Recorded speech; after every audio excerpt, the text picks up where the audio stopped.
Hi and welcome to this new video, and this is part 2 of the splines video. I think there'll probably be 3 parts to this, but we'll see how we go. This is part 2. So part 2 I'm going to talk about making a very basic track using splines. So we'll go all the way to our spline tool, and I'm just going to lay out here a track which is going to go like this. Then we're going to have a slalom section which kind of goes like this. Come out here, come down a straight here, around the corner and back, and then double right click to finish. So this is the basics of my layout that I'm going to use for this track. I don't think I need that point. Let's get rid of that one. Let's just move this one that way a bit,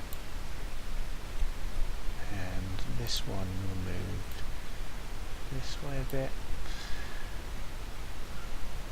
This one, just move this out like that. Just create a bit more of a sweeping curve. Right, okay, so this will do. This will do for starters, right? So I'm now going to build a track onto this spline. So we'll put start grid in, start grid, and we'll have a gate to go through straight away. So let's go to gates, and we'll have a green gate there like that, and you'll see that it's going to orientate all my gates nicely. Then I'm going to have a flag, have a blue flag here. Press L to get local and just move that, and then we'll have a straightaway down there, and we'll put one of these purple gates in the straightaway, green flag down the end here. So let's just put a green flag in there, and then we'll have a blue, no not blue, we'll have a purple, use some different colours here, so purple there, and the red one there.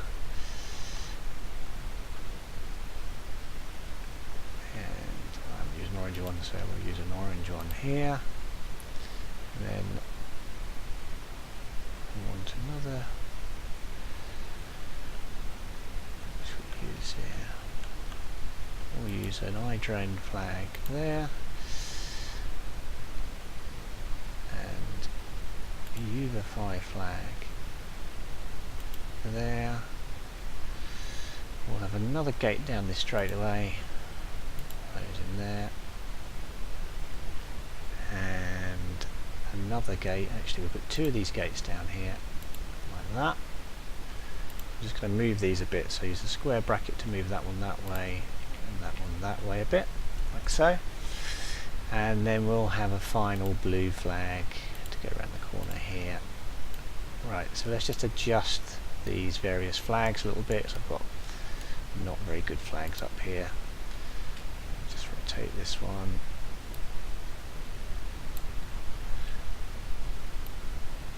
into there, this one rotate like so, and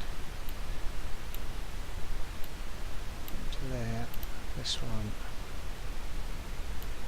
rotate.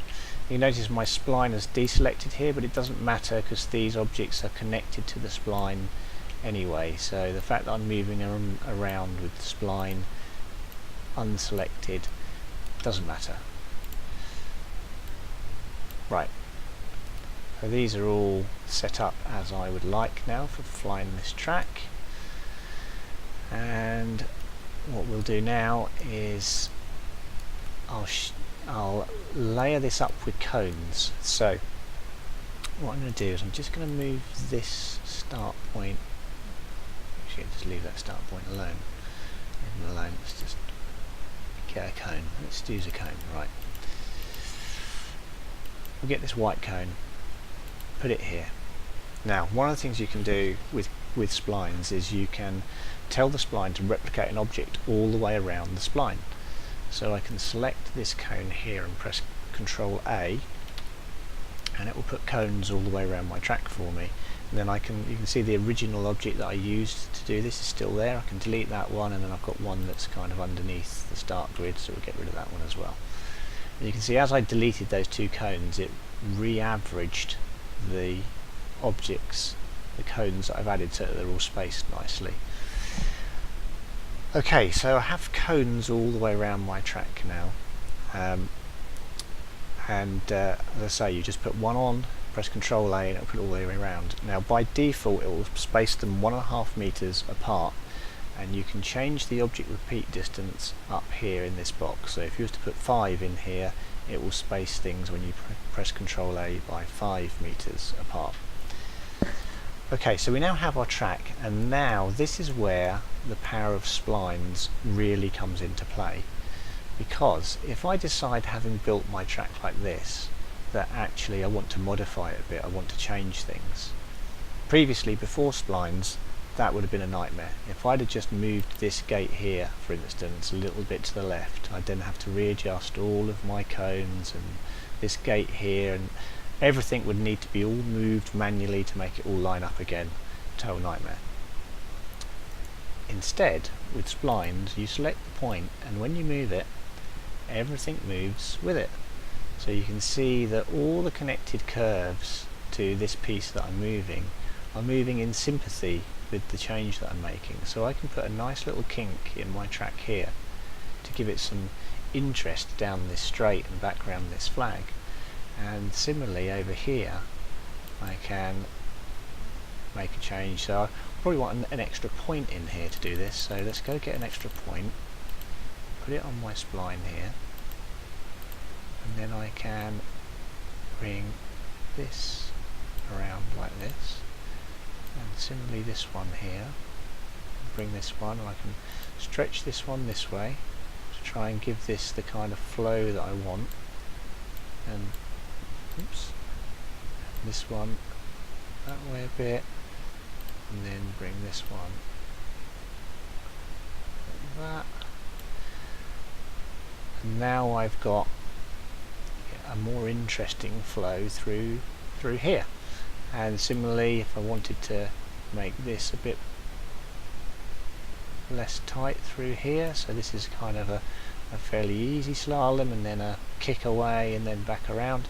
And as you can see, I can edit my track as I wish, and all of the objects on the track are going to move in sympathy with my changes to my layout. So if I don't like the way the track flows, I can change that flow without having to redo my whole track.